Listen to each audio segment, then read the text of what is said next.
every time someone speaks about being a good communicator, we're not speaking from a generally accepted definition of good. You know, That's a good point. so when we speak of, oh yeah, like I'm a good communicator, or I want somebody who's a good communicator, we're thinking of good, what we perceive to be good communication. And if it's not what we think or perceive to be good communication, it is thereby bad communication. Yeah, it's and not satisfactory. So I mean, something is wrong on your side, and you need to step up in order to.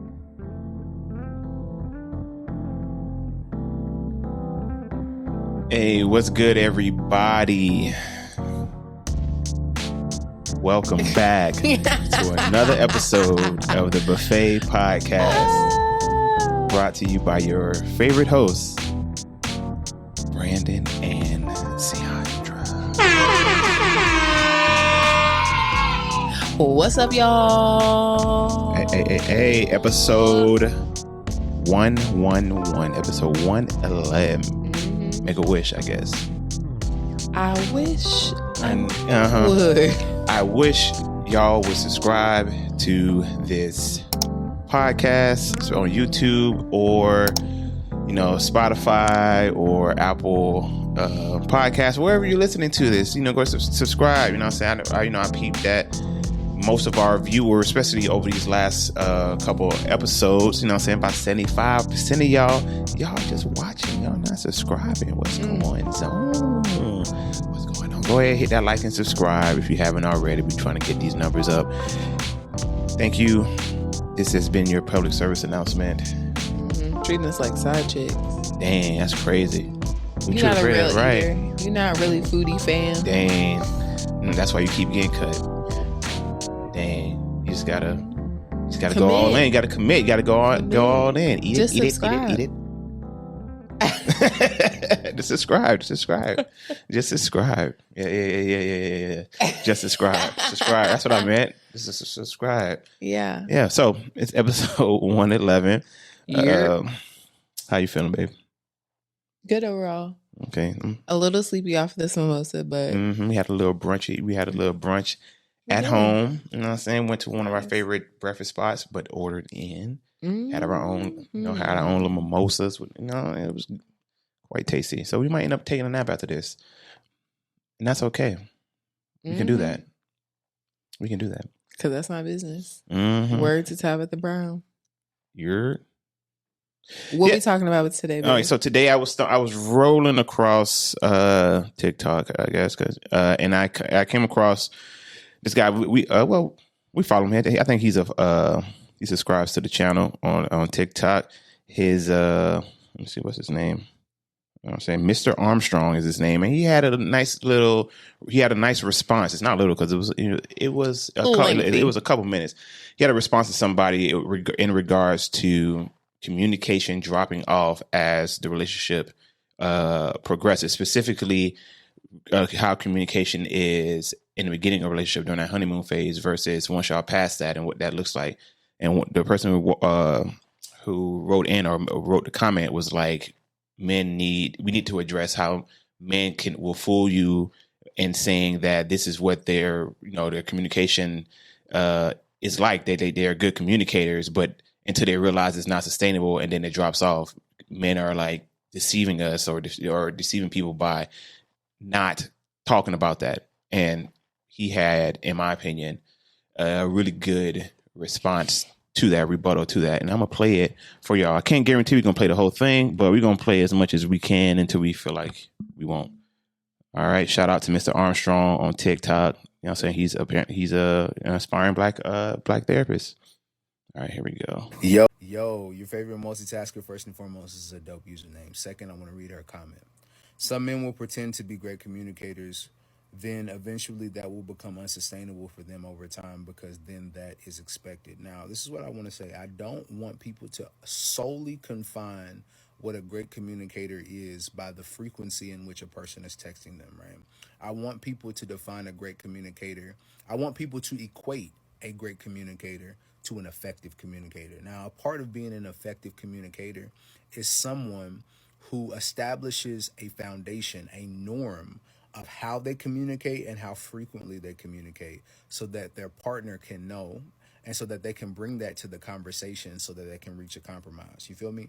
Because I think that for me personally, where I see this show up for a lot of people is in the honeymoon phase of relationships.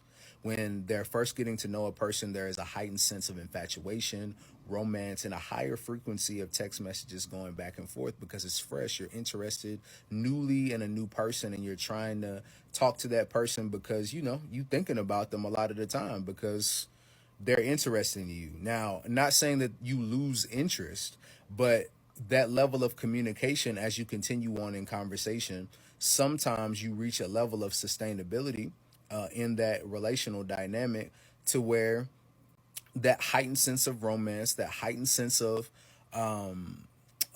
infatuation, that heightened sense of frequency in which text messages are going back and forth, it comes down a little bit because it is unsustainable. But I think an effective communicator is adamant in establishing from the beginning and saying, hey, this is really fresh, this is really new, I'm loving getting to know you. I just want to say that going forward, as we move from this honeymoon phase or as we move forward and getting to know each other, my level of frequency in which I text sometimes goes down a little bit. I don't text people every single day. I don't want to have a long conversation or a FaceTime on the phone every single day, right? Sometimes for me, I can speak for me personally. For me personally, I'm not going to reach out and ask how you're doing every single day because I feel like that it becomes a little cliche. I want to text you and ask you how you're doing or how things went in your life based on information that you've already given me. If you say that if it's Monday and you say you have a gig on Thursday, You said you wasn't finna play it all, and then you couldn't figure out where you wanted to stop. Yeah, I didn't. That was the whole point because every point was a good point. He was on a little roll, but he continued to say like, "Hey, if you tell me on Monday that you got something going on Thursday, I'm gonna hit you up later Thursday, or even Friday, earlier Friday to be like, hey, how did that go?" That's after the honeymoon phase. So he was just giving examples of what his communication would look like after the honeymoon phase. Not you looking at me, looking at you. Mm-hmm. Yeah, babe. So I saw that and I was like, oh, this is a good point. I think I even I commented under there as well in saying that like, yo, this is a very, very poignant point that should be talked about more. Like I think we talk more broadly about communication and being a good communicator, but we never really specify, what we consider a good communication and separating the quality of the communication from the quantity of the I keep thinking of relationship of the communication. Mm-hmm.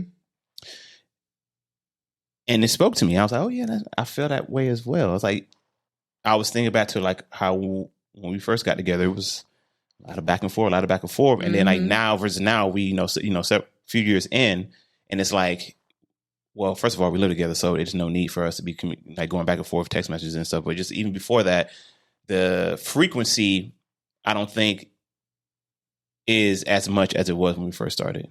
Mm-hmm. And I don't think our communication has suffered because of the reduction in frequency.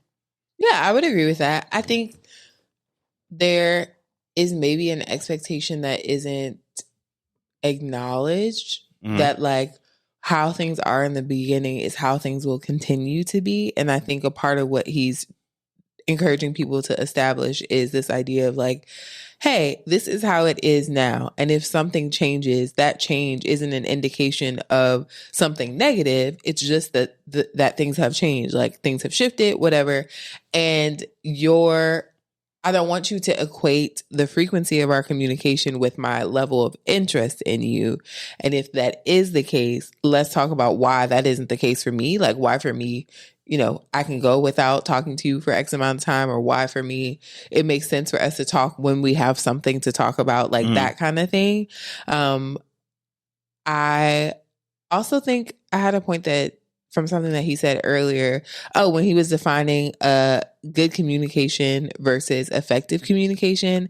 And I think the distinction, especially when we're talking about effective communication, is the idea that you are both listening to understand and speaking to be understood. Like if you are only communicating what you have to say. Like if the communication is one-sided, like your message isn't well received and or you can't receive a message well, you're not an effective communicator. And so I think maybe he didn't say this, but maybe sometimes this is a call out to women of like communication is more than just saying what you need to say. It's also like hearing the other person. Yeah, I think the easiest one is, I think the easiest shot is at women because like we hear more women speaking about how men don't have communication or men communicate poorly, at least to them and stuff like that. So it's mostly because they're talking the most about it. So I think that in that sense, that's aimed at them. But I think in general, people, I would say every time someone speaks about being a good communicator, we're not speaking from a generally accepted definition of good. You know, so when we speak of, oh yeah, like I'm a good communicator, or I want somebody who's a good communicator, we're thinking of what we perceive to be good communication. And if it's not what we think or perceive to be good communication, it is thereby bad communication. Yeah, it's not satisfactory. So I mean, something is wrong on your side, and you need to step up in order to meet me where I'm at when it comes to the communication. Unfortunately, a lot of times we aren't as good of a communicator as we believe we are.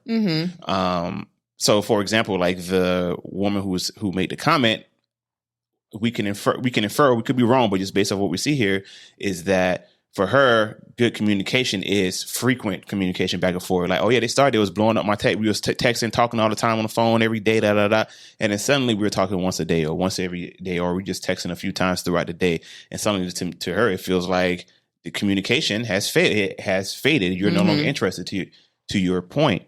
Yeah. So I think that what we need to do is definitely come up. Maybe we don't even need to come up with a generally accepted or agreed upon term or a definition for effective communication.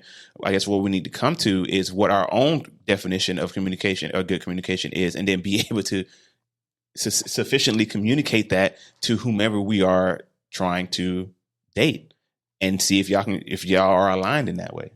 Take a shot every time we say communication this episode, because I feel like we're not responsible for the. But yeah, I think that's a good point, babe. How would you define good communication? For me, I think a good communication or effective communication is,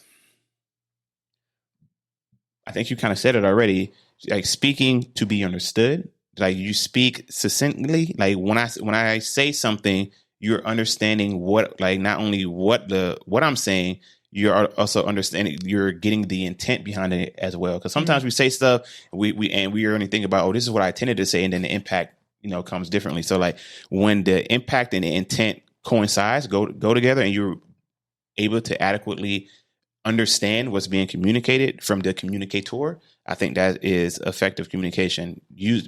I was going to even go further and say using the least amount of words to accomplish the most amount of impact, I guess, for lack of a better word. Succinct. Get to the point. Yes, to get to the point. And I think that's effective communication. Yeah, I think it is.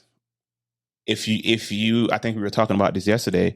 If you feel like you need to be reassured, say, hey, I'm feeling like I need to be reassured. I want to be reassured. I'm not feeling like, I feel like you're pulling away or whatever the issue is. Say that instead of being like, why your communication ain't what it used to be. Like what you're really seeking is this. So I think an effective communicator would not use, I guess, the only thing that comes to mind is like a fake argument and to kind of mask what the real issue really is. Because when you do that, you're just going to be arguing in circles. Like, because you're going to say, hey, you're not a good communicator. And then I'm hearing, oh, I'm not communicating well. So I'm addressing that issue. And even if I feel like I'm addressing it adequately, it's not getting to the heart or the root of what the real issue is. So your partner is constantly like, you when you find yourself kind of going in circles, like you think you resolved what the issue is, then suddenly there's another issue behind that. And then there's another issue behind that. And then you're like, I thought we were talking about this, because no, you weren't talking about that.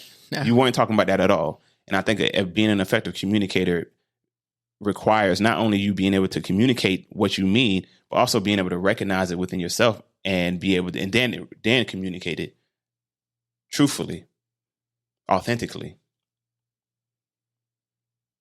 Yeah, I agree with you. Mm-hmm.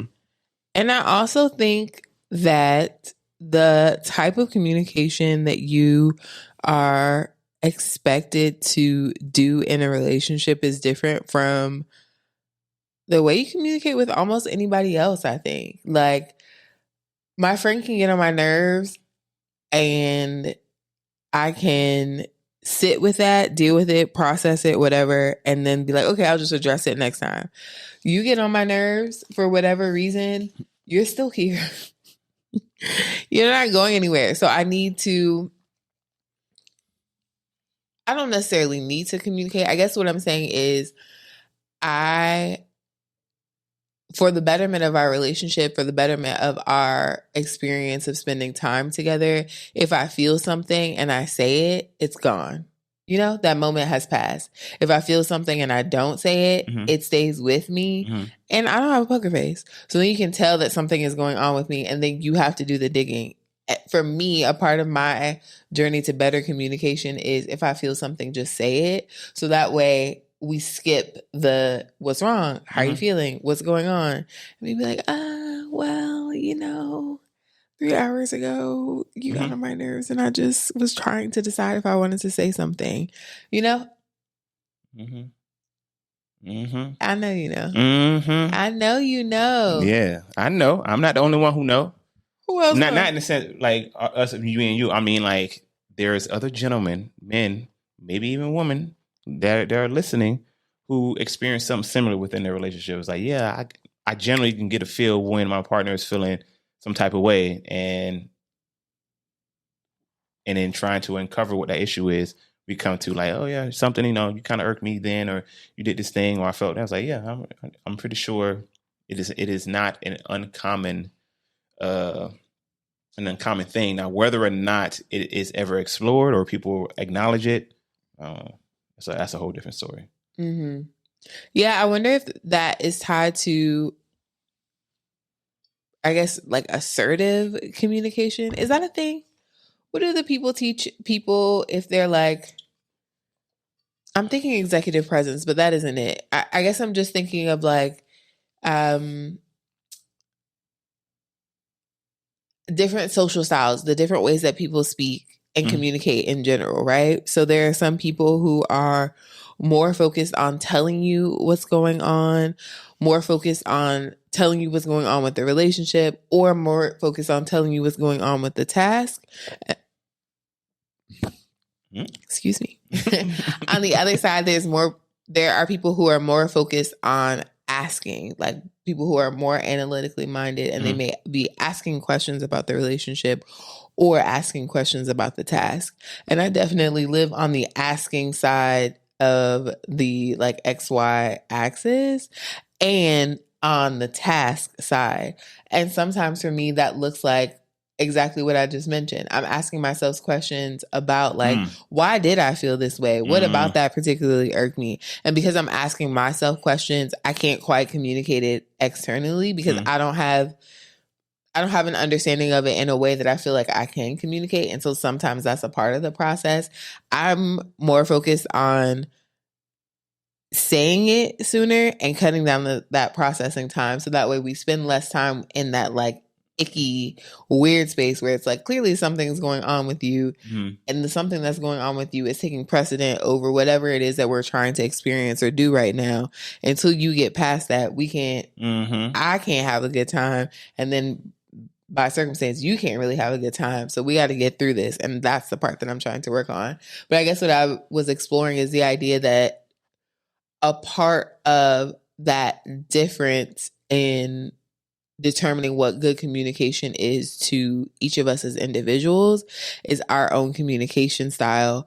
And I don't know if everybody has an understanding of what their communication style is. Maybe not consciously. Yeah. Yeah, I definitely agree with that. I'm trying to, in hearing you speak about that, I'm trying to think of myself, what that looks like. Go ahead, let it out. No. It's a yawn. I am yawning. She was She's trying to hold that in. Told y'all the nap probably coming after this. It sure is. Yeah, so I it's coming. And hearing you say that you're an asker. You're an asker. Asker, tasker. I think I recognize a little bit of that in myself as well. Like when I say a little bit, I mean a lot of it. Big Most ass. of the time. Yeah, so I think big ask. Yeah, I got a real big ask inside me. It took a little step too far. I went too far. I'm sorry, y'all. Inside of me Yeah, just I know, got. it's made it a little wild. Yeah. Okay. So, yeah, it takes me a while. Well, at least for most of my life, I never really felt like I had a place where I could like kind of speak to like, oh, I'm not pleased with this, like being able to outwardly, express that. So in turn, that kind of went internal for me. So for me, I learned to wrestle with those emotions internally, not really show that to the outside. I think I have a really good poker face when I want to. Mm-hmm. Like I could be feeling like frustrated or angry and be able to like kind of still move regularly. Maybe if you're really close to me, you might be able to say something ain't all the way right, but I'm not sure what. You might be able to do that, but that's come from decades of practice and being able to just like run it through my head. Like the situation is going in. What am I feeling right now? Am I feeling frustrated? Okay, what happened? Am I interpreting this as what it is? What, like, this is how I'm feeling. I wonder what's going on the other side. Why how did this interaction come about? And I think I've gotten so good to it that I've like resolved arguments in my head. So I've gotten to the point where like, I've resolved it in my head and I moved on. And then I'm like, moving forward, I'm just acting like things have been resolved in my head. But that's mostly because my mind made up the scenario that made it easier for that resolution to come about. It may not be reflective of like reality. And also it doesn't stop that issue potentially from coming up again because it was never addressed in real life. It was just in my mind. And of course, everything is good until something similar happens again, and then like you're back here again. So I think for me, I've been learning and training and trying to be better about actually voicing when I am feeling a type of way. Mm-hmm. Of course, I still go through the whole process of being like, oh, what's going on right now? What am I feeling?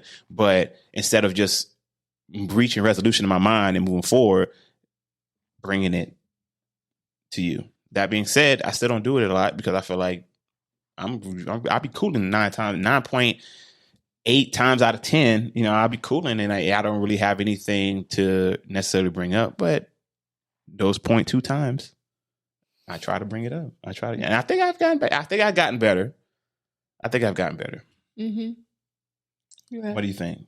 You have. Okay. I think I maybe also earlier had an expectation that like, okay, we talked about this before. I don't know if we talked about it on the podcast that like, oh my gosh, relationships are such a great space to grow. I'm going to have all of these faults. Brandon's going to be able to identify them, share them with me. I'm going to grow and change so much as a result of that.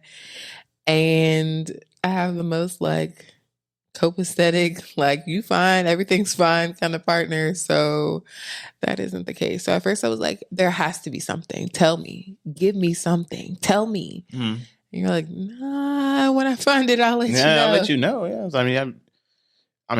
Yeah. I like you because, everything seems to be copacetic. So, so far, and also it's kind of, interesting that we believe that we have so many faults that are just going to be uncovered when you're in like a relationship. Like we believe that we have so it's okay to believe that, I definitely have some faults. Actually, everyone does. And I'm sure you may learn more about them as, when you are in constant interaction with somebody on that intimate space, and that's understood and to be expected. But I don't necessarily think that like I have so many that's going to be uncovered that like as soon as I get in a relationship, like I'm going to learn that like I'm trying to cut down on saying like so much. I'm going to learn that I've only been aware of, 45% of who I really am, or like or like 45% of my bad habits, or 45% of the like negative traits. And being in a relationship is going to and being in a relationship is going to highlight those to me and help me grow in that way. I never really thought about it like that until I heard you say it. I'm like, well, no, that was never something that I looked for a relationship to uncover for me. Mm-hmm. Even though it's going to happen. Yeah. So I thought that was an interesting expectation, I guess. Mm-hmm. But I think we're different in that way. I do think that, I mean, I feel like we've talked about this on the podcast before, that we had different concepts for what a relationship was going to add to our lives and what we stood to gain. And I think for me, that was one of the benefits. Mm-hmm. It's like, oh, I stand to gain this mirror, this person who is going to reflect back to me and help me see things about myself that maybe aren't the best, but also shine a light on things that are really great. And I think in a way that maybe, I think a thing that I hadn't recognized as not even a fault, but just as something that was a part of my experience in the world, like being anxious and being like control-y. I just thought everybody was like that. Or maybe not everybody was like that, but like I recognize that as something in myself that more often than not worked to my benefit. Like I want to get here on time. I want to wake up. I want to get the day started, be productive, start doing things. Like I'll rest when I'm really tired, but I'm going to work until as long as I can. Like all of those things, I did not see them as negative. And not to say that you saw them as negative, but I think that like you recognize that there was an opportunity to find a better balance. And I feel like I made a lot of progress. I definitely have more balance. Shout out to you. That's true. And I think I was on the other side of that spectrum. I was like, how can I not do work? How can I like chill as much as I can? And it worked for the lifestyle that I had at the time, but it was not necessarily conducive to the lifestyle that I perhaps wanted to have. And getting with you and seeing how hard you work, and see how hard you work and everything you do motivated me to like get off my ass a little bit more and, you know, go maybe a little bit harder than I was giving it. Because I definitely have the capability. But I'm never going to get all the way to how you are. And just like you're probably never going to get all the way to how I am. I think we reach a pretty good balance. And I think I'm good at pulling you back like, hey, chill out. You already got the 100%. Relax. I know. Relax. Yeah. And I guess to circle back to your concept of faults being uncovered and the anxiousness. There we go. There was the anxiousness that you had. For me, my anxiety was in doing something to upset you. Like being cognizant of like, if I do this, how are you going to feel about it? If I do this, are you going to feel some type of way? Let me just not do this because I don't really want to have this problem. And I think the heart of that is being found at fault for something while just being. You know what I mean? I'm just sitting here reading. That's a problem because like, why are you sitting here reading? You could be doing something else. I'm just having a conversation. Oh, I said something that triggered you, and now we're here. Like, what's going on? And I think a lot of that. I had a lot of that going on in my head, and just self-monitoring my behavior, my actions, how I could be perceived. And there's a lot that goes into that self-monitoring. It's not just within relationships. I'm just a big black dude in America. So I've always been, and I got dreads. So I'm always been aware that I'm a scary mofo looking, walking on the street. So, and growing up in Florida and all that stuff like that, I had to be aware of just like, when people see you, people, you know what I'm saying? Like, So I think that sound effect sounded wild. It did not match the tone in which I'm trying to convey, but rock with me, y'all. I think that helped develop my sense of just kind of like being aware of, or perhaps being a little bit hyper aware of just the effects of my presence or my actions have on people around me, especially when it comes to them people and also women. Yeah. Yeah. Just aware of the perception of others and wanting to be mindful. Mm-hmm. It sounds like based off of a desire to keep yourself safe, like keep yourself out of trouble, out of harm's way, out of having to deal with something that you didn't want to necessarily deal with. Conflict avoidant techniques that I've developed over a long career, I guess, of being a Black man in America. Yeah. That's the general, you see, it's at nighttime and you walking in the same directions as, a woman or a white person. You just, you know what? I don't want these problems across the street. Yeah. You get it, you get about to get on the elevator, you open it up, it's one of the aforementioned people on the elevator by themselves, immediately pull out the phone and act like you're on the joint. So she feel like a little bit safer, like I'm not here for her specifically. Yeah. Yeah. And I think I've gotten better with that too, in the sense of just developing a belief, or maybe not a belief, or just an attitude of, fuck it. I'm living my life. I'm not stunting you. What is it that Ply said? I'm happy. Leave me alone. You mad? You stay mad over there. I ain't got nothing to do with it. I'm over here. I'm chilling. I'm moving how I want to move within reason, of course. And I think it takes a lot of the mental bandwidth and deciding and choosing to just focus on the things that you can control. Because even if I'm moving perfectly through this world, people are always going to be scared. They're always going to feel some type of way. I can't help how they feel, what have you. I can just focus on what I got going on, what's going on with me. And that's the best I can do. And I think it's more peaceful for me, which further aligns with my values of freedom and relaxation. See, Andre over here just sniffle attack. I did. And I didn't want to sniffle right into the mic. So I had to dip out. It's okay. Yeah. So I think we say all that to say that it is. Wait, before I go into that, do you have anything else? I feel like I was almost about to give up. You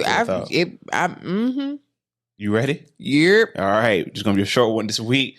You lucky you got something. Yeah, that's true. It almost didn't happen, y'all. But we was like, you know what? We only got a couple more weeks of the year. We're going to give you like one. After this one, we're going to give you maybe one, maybe two more. And then we out for the rest of the year through the new year. We're going to take the last couple 2 to 3 weeks off and just enjoy not having to do none of that and just enjoy each other. New year, all that good stuff. And I encourage y'all to do the same. But that being said, we said all that just to the TLDR is communication is important and it always will be important. But what's even more important is being able to identify and effectively communicate your communication style. There it is. Like what do you prefer? Outside of the honeymoon stage, because it's heightened across the board usually during that honeymoon stage. But once everything is cooking it, think about year 2, year 3, year 4. What's the communication style that you're going to want to have with somebody that you see, wake up to, go to bed to every single day? How often do you want to communicate? What do you want to communicate? What's your expectation? What's the plus or minus? So now what can you compromise on? What are you willing to compromise on? And I think those are conversations that definitely should be had at the beginning, towards the beginning of the relationship, instead of bumping your head a year after and then you feel like you've been deceived in some way. Yeah. All right. I agree. Second that. All right. That being said, thank y'all for tuning in to another episode of the Buffet Podcast, episode 111. And go ahead and subscribe, like, share to everybody that you so much has made eye contact with. And you have their contact information. Just send it. share our clips and all that stuff. You know what I'm saying? We trying to make a move out here in these podcasting streets, and we appreciate y'all's support and help and us, pushing it out like that. So thank you, and we'll see y'all next time. Peace. Bye.